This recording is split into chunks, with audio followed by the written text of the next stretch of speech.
Hello everyone, welcome to all. स्वागत है आप सबका हमारे इस वीडियो लेक्चर में, जिसमें हम लोग आज देखने वाले हैं यूजीसी नेट पेपर वन के लिए एक बहुत ही इंपॉर्टेंट टॉपिक, और वह है डीआई, डेटा इंटरप्रिटेशन, आंकड़ों की व्याख्या। तो अभी नेट के एग्जाम चल भी रहे हैं और डीआई से पूरा 10 नंबर का क्वेश्चन आता है, तो ये काफ़ी इंपॉर्टेंट हो जाता है।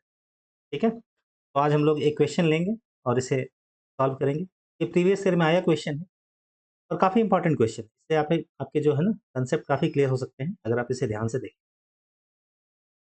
3 क्वेश्चन है। जनरली आजकल जो डीआई आता है वो टेबल बेस्ड ही आता है। डीआई किस किस फॉर्म में आ सकता है?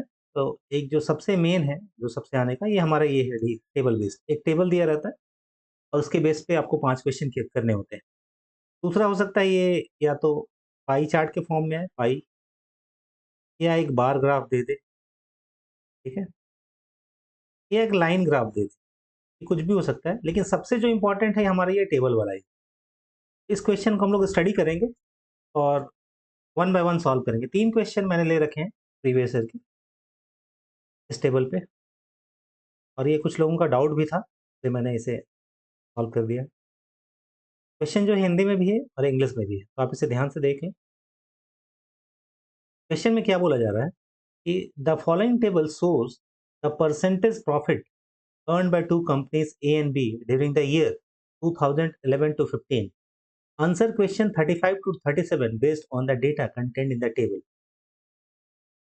निम्नलिखित तालिका में वर्ष 2011 से 15 के दौरान ए और बी नामक दो कंपनियों द्वारा अर्जित लाभ की प्रतिशतता दर्शाई गई है। प्रश्न 35 से 37 का उत्तर तालिका में दिए गए प्रदत्त के आधार पर दीजिए। ठीक है, तो ये टेबल दिया हुआ है, उसके बेस पे आंसर करना है। तो क्या दिया हुआ है यहाँ पे? यहाँ जो दिया हुआ है वो दिया हुआ है 2011 में सीधे प्रॉफिट नहीं दिया हुआ है, दिया हुआ है percentage profit earned by two companies. A का कितना है 20%, बी का कितना है 30%। तो कितने का 20% या 30% ये नहीं गिवन है। आप एग्जैक्टली यहाँ पे नहीं बता सकते कि ए को कितने का प्रॉफिट हुआ है। क्यों? क्योंकि वो सिर्फ परसेंटेज के फॉर्म में दिया हुआ है। इसका परसेंटेज ये नहीं पता, सिर्फ दिया हुआ है ए का है 20% और बी का जो है वो है 30%। ठीक है, सिमिलरली अगर 2012 में बात करें तो ये ए का कितना है परसेंटेज में 35%, बी का कितना है 40%। अगेन कितने का वो गिवन नहीं है। ठीक है, लेकिन उन लोगों ने क्वेश्चन ऐसा ही डिजाइन किया होगा। अब यहाँ पे आते हैं, एक फॉर्मूला उन्हें दे रखा है अपने तरफ से। क्या है? परसेंटेज प्रॉफिट आप कैसे निकालेंगे? इस फॉर्मूले को यूज करके। और ये फॉर्मूला क्या है? Income minus expenditure upon expenditure into 100, ये आपको देगा परसेंटेज प्रॉफिट। ठीक है, मतलब प्रतिशत लाभ कैसे निकालेंगे? आय माइनस व्यय अपॉन व्यय गुणा 100, ठीक है, इंटू 100। अब आते हैं इसके बेसिस पे पहला क्वेश्चन। पहला क्वेश्चन क्या बोलता है? If the total expenditure of the two companies, if the total expenditure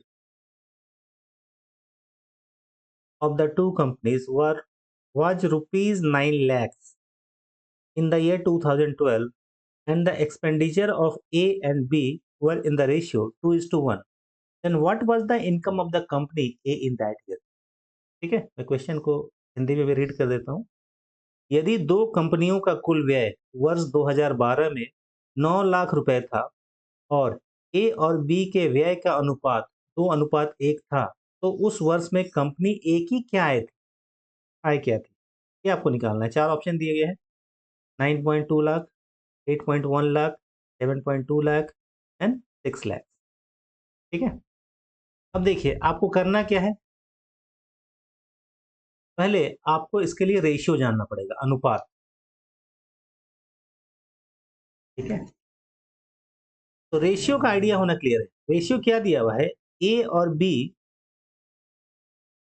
दो कंपनियां जो 2012 में कितने का एक्सपेंडिचर कर रही हैं? एक्सपेंडिचर दिया हुआ, total expenditure of the two companies was rupees 9 lakh in the year 2012। तो 9 लाख रुपए है एक्सपेंडिचर। ठीक है, और उसमें रेशियो क्या है? ए इज टू बी का, ए इज टू बी का रेशियो है 2 is to 1।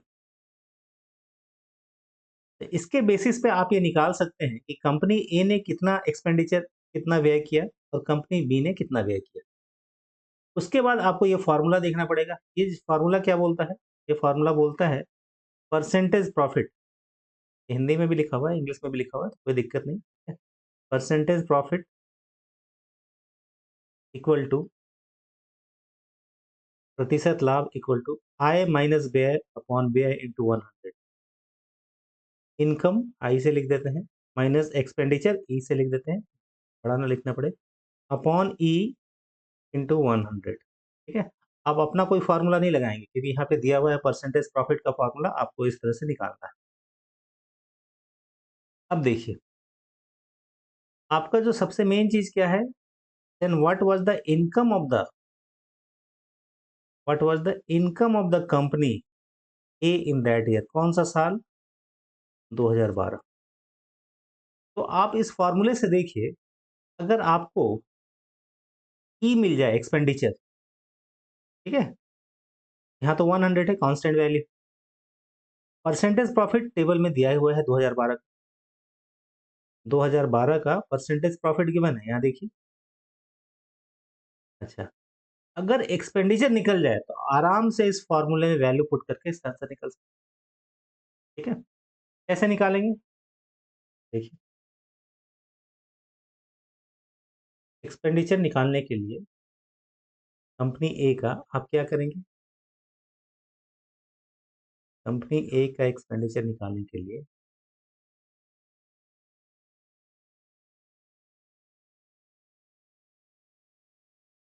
2012 में 9 लाख कुल एक्सपेंडिचर था, और ए और बी का जो रेशियो दिया हुआ है एक्सपेंडिचर का, वह है 2:1।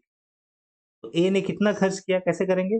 9 लाख का 2/3। ठीक है, ये पूरे जोड़ने पे 3 आ रहा है, उसमें ए का हिस्सा कितना है?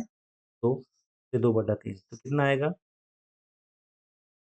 3 तिया 9, मतलब 6 लाख जो होगा वो ए ने खर्च किया। बी का कितना बच जाएगा? बी का एक्सपेंडिचर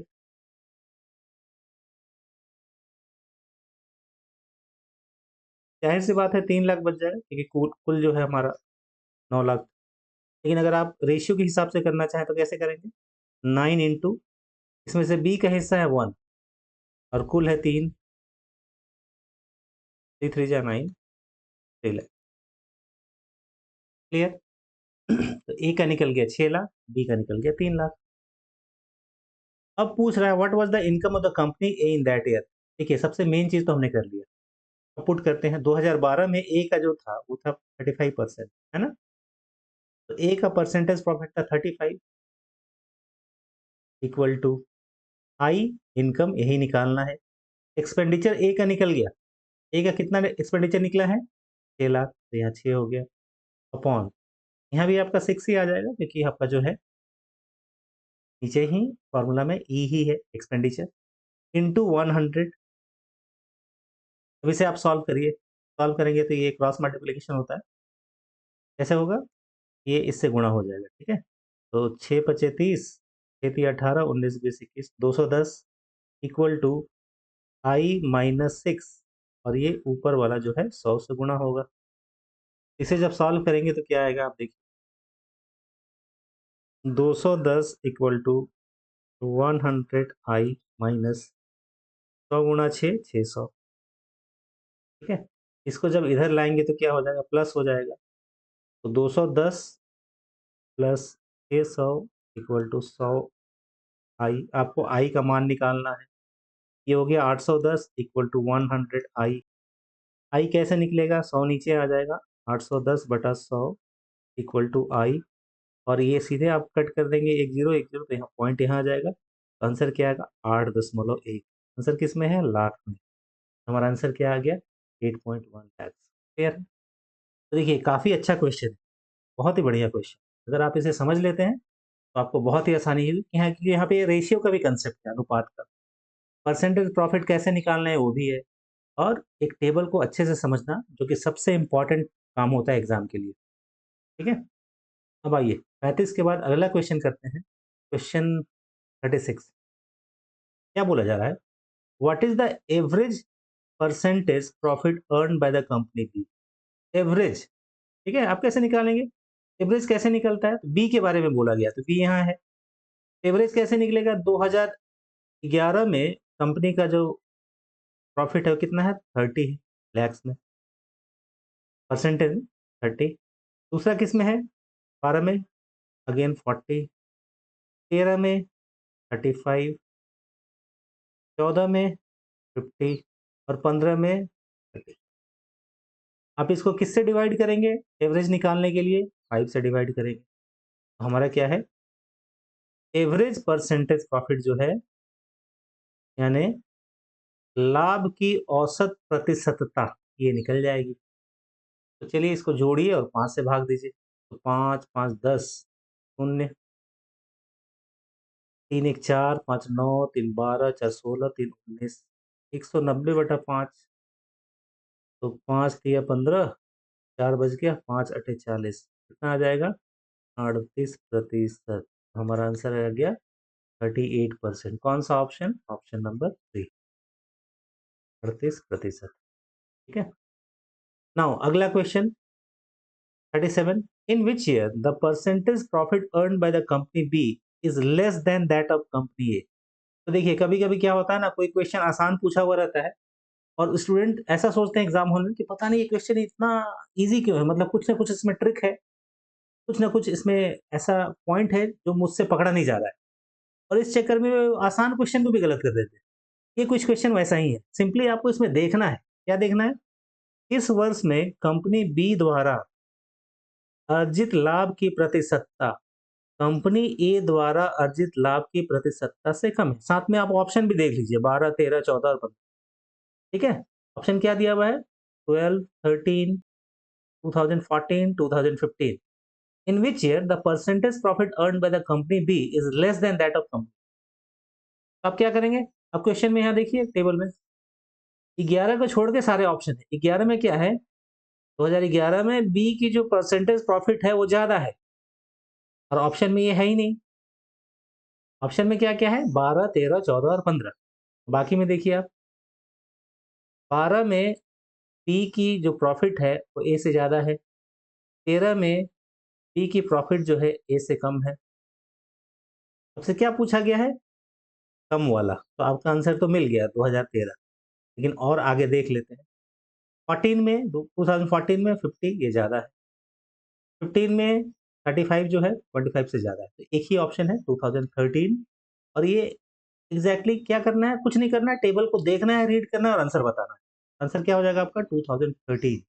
तो 37 का जो आंसर हो जाएगा वो 2013। ठीक है। इतनी आसानी से सॉल्व हो गया।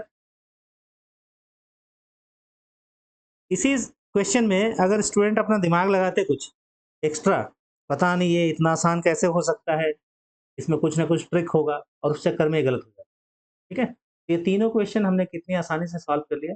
आप इसे रिवाइज कर लें, अच्छे से समझ लें, और एग्जाम में ये पक्का है कि ऐसा इस कंसेप्ट पे क्वेश्चन तो आना ही आना है। ठीक है। और अगर ये वीडियो अच्छा लगा हो तो जरूर से लाइक कर दें, हमारे चैनल को सब्सक्राइब कर लें। हमारे जो अपकमिंग बैचेस हैं जुलाई में, उससे आप ज्वाइन कर सकते हैं। Thanks for watching this video. Thank you.